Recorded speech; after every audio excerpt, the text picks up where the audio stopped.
today I get to answer a question I've been curious about for the last 4 years, ever since I rebuilt the engine in my van. And the question is, how much power does it make? Now, the reason this is an interesting question to me is because out of the factory, this is the Type 4 air-cooled VW engine with Bosch fuel injection. And out of the factory, this engine makes 70 horsepower.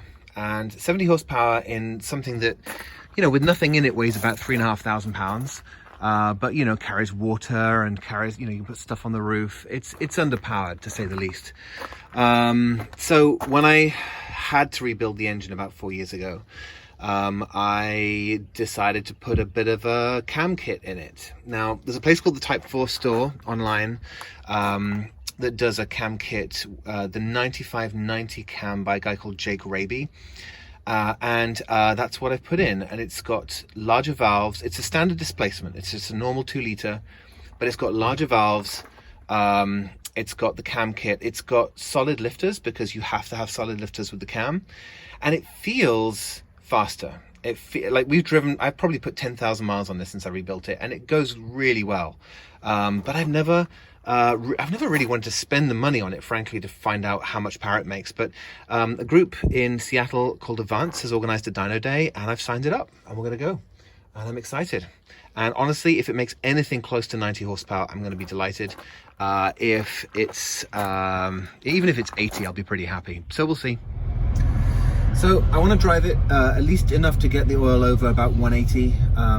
These are custom gauges that I built into the old clock, and they work great because I can see my oil temperature and oil pressure. And down here, I have my air-fuel ratio. And then over on the other side of the steering column, I have my cylinder head temperature. All right, we're here. Ooh, nice Jag. Looks like a line of cars waiting to get dynoed. We're just gonna park up like behind this guy. Just line up maybe. I don't know. All right, I am a little nervous, but this is pretty exciting. Yeah, make sure it's real tight. Are you? Yeah, I'll drive. You tell me what to do. All right, go ahead.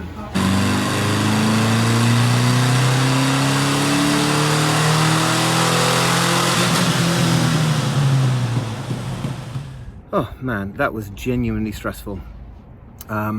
I never knew quite where the red line was in the van. It does have a limiter. It's 5,200 RPM, turns out, which is surprisingly low, but that's where it decides it's had enough. So anyway, I'm delighted by the preliminary results. I will get the bit of paper and share it with you in a second. That was over very quickly. They didn't even bother to give me 3 runs, because I think they saw the second run was slightly less than the first, and they decided I wasn't even worth 3 runs. So we got 2. Now the number, the all-important power number, 78. We'll round that up to 78 at the wheels. Now, considering this had 70 at the crank from new, I'm very happy with that.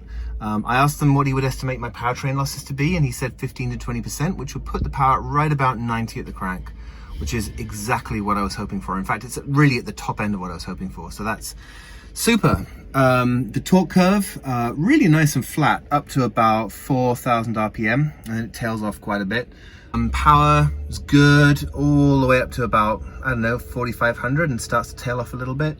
But I'm really happy with this, and you know, great that they were able to set this day up, and I was able to do it.